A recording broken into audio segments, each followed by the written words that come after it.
Good morning বন্ধুরা, তোমাদের সকলকে স্বাগত। আরতি ডেলি ব্লগে এসে গেছে আজ একটা নতুন ভিডিও নিয়ে। আশা করি আজকের ভিডিও তোমাদের খুব ভালো লাগবে।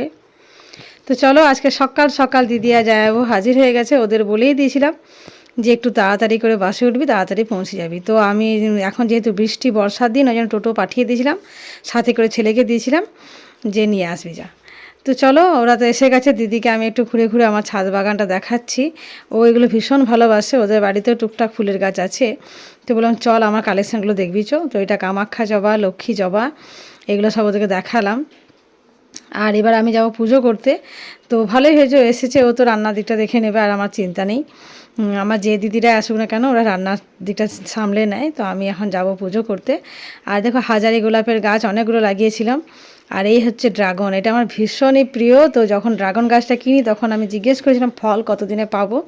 তো ওরা বলেছিল 2.5 থেকে 3 বছর। তো আমি তার আগেই ফল পেয়েছি। গত বছরও অনেকগুলো ফল হয়েছিল গাছটাতে, কিন্তু প্রায় বেশিরভাগই মরে গিয়েছিল।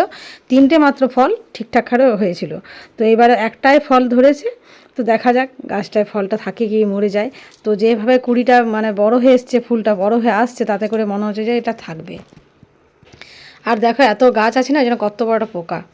তো আর এই যে ত্রিকমা গাছটা, এটা আমার ভীষণই প্রিয় গাছ, কিন্তু গাছটা বড় হচ্ছে না। বড় টবে হয়তো পরে দিতে হবে। তো আপাতত ফুল প্রচুর হয়েছে, এই জন্য গাছটা ডিস্টার্ব করবো না। এখন যদি কোনো রকম ডিস্টার্ব হয়ে যায় গাছটা, তাহলে আর ফুল পাবো না।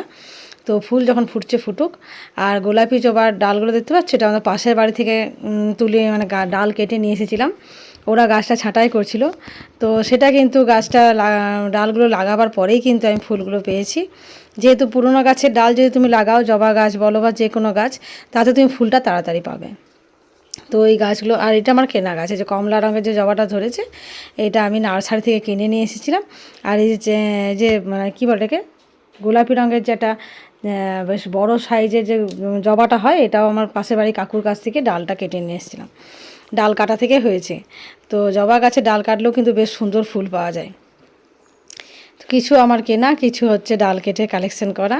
তো তোমাদের কেমন লাগলো অবশ্যই জানিও। আর এই যে নয়নতারাগুলো দেখছো, 2-1টা আমি এনে লাগিয়েছিলাম, বাকিগুলো নিজে থেকেই হয়েছে, হয়তো ওই পাশাপাশি গাছের বীজ থেকে।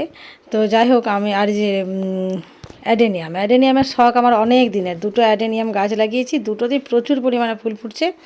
আর ফুল ফোটা বন্ধ হয়নি, কিন্তু শুরু যে হয়েছে, দেখা যাক কতদিন ফোটে। আর এই একটি আমার প্রিয় গাছ, সব গাছগুলোই আমার সব প্রিয়, আমি দেখে শুনেই লাগিয়েছি। আর এই বেগুনি রঙের যে গোলাপটা, এইটা আমি খুব পছন্দ করে এনেছিলাম। তো প্রচুর গাছে এখানে দেখতে পাচ্ছ মরে গেছে ডালগুলো, এগুলো সব একটু ছাটিং করতে হবে। তো এখন তো সময় নেই, দিদি জামাইবাবু এসেছে, তো ওরা যাওয়াক, একদিন যাওয়ার পরে আমি গাছগুলো ভালো করে ছোটো ছোটো করে ছেঁটে নেবো। শীতকাল আসার আগে তো অবশ্যই ছাঁটতে হবে গোলাপটা, কারণ শীতের সময় বেশি ফুল পাবো। তো এই গাছগুলো আমি যে লাগিয়েছি, এগুলো লাগিয়ে আমার ভীষণই ভালো লাগছে, এই কারণে সারা বছর ফুল ফুটছে। ভেবেছিলাম তো শীতকালে ফুটবে। তো যাই হোক, ফুল তো তোলা হয়ে গেছে। চলো এবার বাবুসোনাকে সাজিয়ে গুজিয়ে পুজোটা সেরে নিই। সাজুগুজু তো হয়ে গেছে বাবুসোনার। আর এই যে পুজো আমার কমপ্লিট হয়ে গেছে, একটু তাড়াতাড়ি করলাম আজকে, বুঝতে পারছি বাড়িতে গেস্ট। তো পুজো ঘরে বেশি সময় দেওয়া যাবে না, নাহলে আমার একটু পুজো করতে বেশি সময় লেগে যায় অন্য সময়। তো তোমাদের কেমন লাগছে আমার ঠাকুরের এখানটা, সেটা অবশ্যই কমেন্ট করে জানিও। তো খুব একটা গোছানো নেই যদিও, তো যাই হোক যতটা সম্ভব পেরেছি নিজের মতন করে গুছিয়ে রেখে। চলো এবার রান্নার দিকটা দেখে আসি। ছেলে তো এবার মেসে যাবে, ছেলে এবার কলেজে লাইফ শুরু হবে। তো সেই জন্য ও যেহেতু আগামীকাল বেরিয়ে যাবে, ওই জন্য আজকে চিকেন করলাম। তো বুঝতে পারছো। আর মেয়ে তো এখন বাড়িতে নেই, মেয়ে নিজে মেসেই আছে, পড়াশোনা করছে। তো এবার ছেলেও যাচ্ছে, ওর দিদির পাশাপাশি একটা মেস দেখে নিয়েছে। আমার মেয়ে যেখানে থাকে তার পাশাপাশি একটা ছেলেদের মেস, মানে একটা ভদ্রমহিলার বাড়িতে শিফট করে দেবো, ঘর দেখা আছে।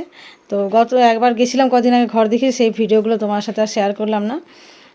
তো চলো ওকে এবার রেখে দিয়ে আসতে হবে। আর আমাদের জন্য চিকেন হয়েছে, জামাইবাবু যে এসে, জামাইবাবু তো চিকেন খায় না, ওই জন্য জামাইবাবুর মাছটা একটুখানি আমি সর্ষে পোস্ত দিয়ে একটু হালকা গ্রেভি করে দিয়েছি, যেহেতু আমাদের জামাইবাবু মাংস খান না। তো তো চলো খাওয়া দাওয়া করবো এবার।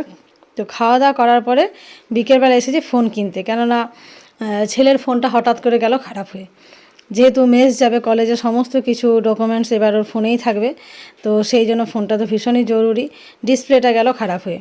তো এটা কখন সারা হবে বা কতদিনে আসবে সেটা আর করলাম না, মানে আর রিস্কটা নিলাম না, একটা ফোন কিনেই নিলাম। যেহেতু ফোনটা ওর বাপির পুরনো ফোন ছিল, তো সেটাই ছেলেকে দেওয়া হয়েছিল, তারা নতুন ফোন একটা লাগতোই। তো ভেবেছিলাম পরে দেবো, এখন না। কিন্তু মনে হচ্ছে এক্ষুনি লাগবে, কেননা ফোনটা তো খারাপ হয়ে গেল, আর এখন তো সমস্ত এক্সেস ফোনের বুঝতেই পারছো।